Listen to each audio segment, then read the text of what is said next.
बिस्मिल्लाहिर्रहमानिर्रहीम। मैं हूं मोहम्मद नईम इकबाल। आज की वीडियो के अंदर हम डिस्कस करेंगे कि क्यों शेख मुजीबुर रहमान को हुकूमत नहीं दी गई, और दूसरे नंबर पर इधर हम उधर तुम का नारा जो जुल्फ़कार अली भुट्टो से मंसूब किया जाता है उसकी हकीकत क्या थी। 7 दिसंबर 1970 को जब इंतखाबात मुकम्मल हो गए, उनके जो नताइज थे वो 10 दिन बाद सूबाई असम्बली के होने वाले इंतखाबात में भी ज़ाहिर हो रहे थे।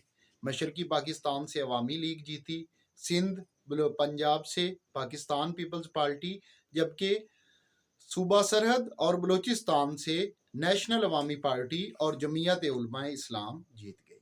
इसके बाद जमहूरी तकाजा तो कहता है, आइनी तकाजा कहता है कि हुकूमत जो थी वो अक्सरियती पार्टी को मिलनी चाहिए थी, और अवामी लीग के पास 313 में से 167 नशिस्तें थी, यानी वजीर आजम बनने के लिए जितने अराकीन दरकार थे उनसे 10 ज्यादा। लेकिन ऐसा नहीं किया गया। इसके पीछे सोच क्या थी उस वक्त के सदर जनरल याहिया खान की, उसको आज हम डिस्कस करेंगे। जब ये इंतखाबात हो रहे थे तो तमाम पार्टियों ने अपने अपने मंशूर के ऊपर ये इलेक्शन लड़ा।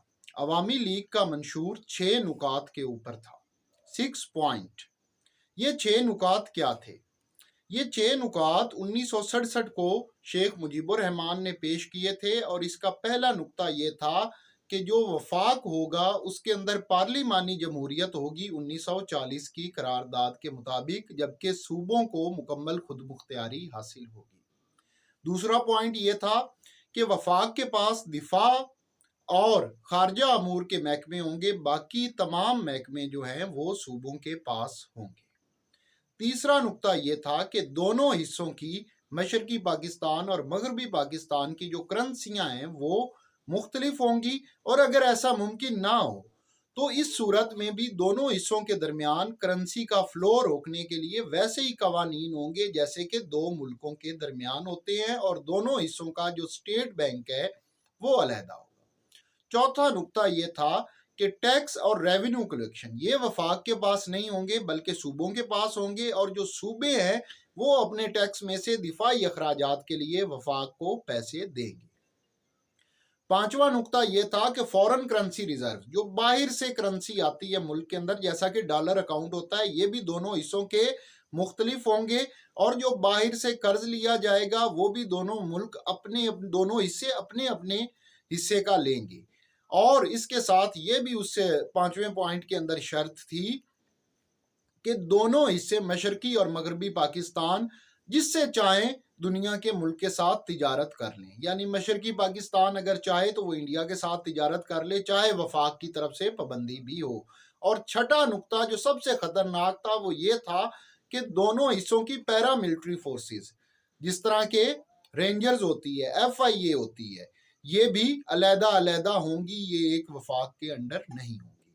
बुनियादी तौर पर ये 6 नुकात जो थे ये एक तरह की अलहदगी ही थी, यानी सिर्फ एक सदर होना था, बाकी हर सूबे के मामलात मुख्तलिफ होने थे। ये इस तरह ही है कि किसी मियाँ बीवी की आपस में मुकम्मल अलहदगी हो जाए लेकिन उनकी शादी पेपर के ऊपर मौजूद हो। तो ये बहुत ही खतरनाक था, ना सिर्फ मशरकी और मगरबी पाकिस्तान के हवाले से खतरनाक था, बल्कि मगरबी पाकिस्तान में ये खतरा ये महसूस किया जा रहा था कि हो सकता है कि जो हकूक शेख मुजीबुर रहमान मशरकी पाकिस्तान के लिए ले रहे हैं वही शेख मुजीब से गठ जोड़ करके बाचा खान सूबा सरहद के लिए ना ले ले। तो इस तरह बुनियादी तौर पर 2 हिस्से नहीं बल्कि 5 हिस्सों में मुल्क तकसीम होने का खदशा पैदा हो गया था। बहरहाल कौमी असम्बली का इजलास तलब कर लिया गया और मुख्तलिफ रहनुमाओं ने शेख मुजीबुर रहमान को तजावीज़ देना शुरू कर दी कि आइन किस तरह का होना चाहिए। इसी दौरान गुजरांवाला में खिताब करते हुए पीपल्स पार्टी के चेयरमैन जुल्फ़कार अली भुट्टो ने कहा कि अगर आप वहां जीते हैं तो यहाँ हम जीते हैं, उधर तुम जीते हो इधर हम जीते हैं। अगर आपके पास अवामी मैंडेट है तो हमारे पास भी अवामी मैंडेट है, और ये किसी तौर भी मुनासिब नहीं होगा कि एक हिस्से की जो मैंडेट है उसको दूसरे हिस्से के ऊपर थोप दिया जाए। तो ये जो तकरीर थी इसके ऊपर उस वक्त रोजनामा आजाद के एडिटर इन चीफ अब्बास अतर ने सुर्खी लगाई, उधर हम इधर तुम। اور یہ سرخی ایسی مشہور ہوئی کہ ذوالفقار علی بھٹو کی موت بھی اس کی سیاہی کو نہیں دھو سکی۔ بنیادی طور پر بھٹو نے ایسا کچھ بھی نہیں کہا تھا۔ بعد میں کئی انٹرویوز کے اندر یہ سرخی بنانے والے عباس اطہر نے بھی اس چیز کو کلیریفائی کیا۔ ان کے ایک انٹرویو کا لنک جو ہے وہ ڈسکرپشن میں آپ کو مل جائے گا۔ بہرحال اسمبلی کا اجلاس ڈھاکہ کے اندر طلب کر لیا گیا، کیونکہ اس وقت قومی اسمبلی کی بلڈنگ جو تھی وہ ڈھاکہ کے اندر ہوتی تھی، اور شیخ مجیب الرحمان جو تھے وہ کسی بات پر نہیں آ رہے تھے۔ اس وقت آپ ایک اخباری تراشا دیکھ سکتے ہیں جس کے اندر شیخ مجیب الرحمان کا بیان ہے کہ وہ کسی بھی قسم کا 6 نکات کے اوپر کمپرومائز نہیں کریں گے۔ تو اس صورت کے اندر مناسب سمجھا گیا کہ اگر شیخ مجیب الرحمان کو اقتدار دے دیا جاتا ہے، وہ 6 نکات کے اوپر مبنی آئین بنا دیتے ہیں، تو یہ ملک کے لیے خطرناک ہوگا۔ لہٰذا 1 مارچ 1971 کو جنرل یحییٰ خان نے قومی اسمبلی کا اجلاس ملتوی کر دیا اور 10 مارچ کو ڈھاکہ کے اندر گول میز کانفرنس طلب کر لی، جس کو شیخ مجیب الرحمان نے مکمل طور پر مسترد کر دیا۔ اب یہاں پر ایک سوال یہ بھی پیدا ہوتا ہے، کچھ لوگ کہتے ہیں کہ آئین بنانے کے لیے 2/3 میجورٹی چاہیے ہوتی ہے، جو کہ شیخ مجیب الرحمان کے پاس نہیں تھی، تو ان کو اجلاس کے اندر آنے دیا جاتا، وزیر اعظم بنا دیا جاتا، اور وہ آئین تو پاس کر ہی نہیں سکتے تھے۔ ایسا بالکل نہیں ہے۔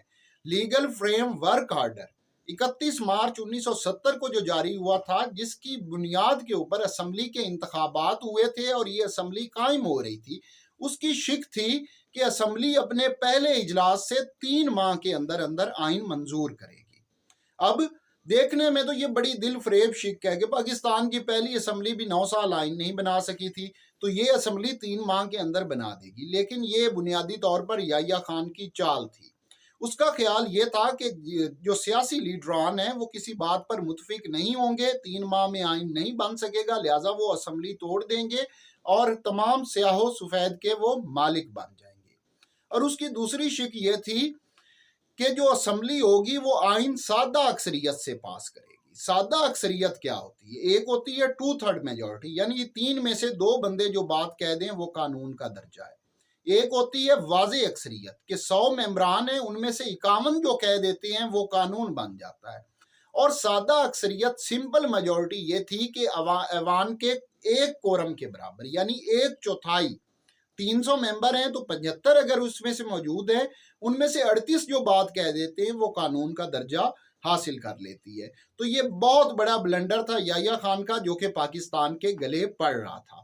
اجلاس اگر ہو جاتا، شیخ مجیب الرحمان اور ساتھ میں باچا خان ولی خان، انہوں نے مل کر نہ صرف مشرقی پاکستان کے لیے 6 پوائنٹس جو تھے منظور کروا لینے تھے، بلکہ صوبہ سرحد کے لیے بھی انہوں نے سیم قانون سازی کروا لینی تھی۔ تو لہٰذا بہتر سمجھا گیا کہ ملک 5 حصوں میں تقسیم ہو، 5 مختلف اس کے اندر نظام ہو، اس سے بہتر ہے کہ ایک چانس لے لیا جائے۔ یحییٰ خان 7 مارچ 1971 کو ڈھاکہ پہنچے، جبکہ 21 مارچ 1971 کو ذوالفقار علی بھٹو بھی ڈھاکہ پہنچ گئے۔ شیخ مجیب الرحمان کے ساتھ ان کے مذاکرات ہوتے رہے، لیکن شیخ مجیب الرحمان کسی بات پر نہیں آ رہے تھے 6 پوائنٹ سے کم پر۔ 25 مارچ کو یہ مذاکرات ختم کر دیے گئے۔ اسی شام شیخ مجیب الرحمان نے بنگلہ دیش کی آزادی کا اعلان کر دیا اور یحییٰ خان نے ان کے خلاف کارروائی کی اجازت دے دی۔ لیکن یہ کہانی کا اختتام نہیں تھا، بلکہ ابھی پارٹی شروع ہو رہی تھی۔ چینل کو لائک کیجئے، سبسکرائب کیجئے اور کمنٹ کیجئے۔ شکریہ۔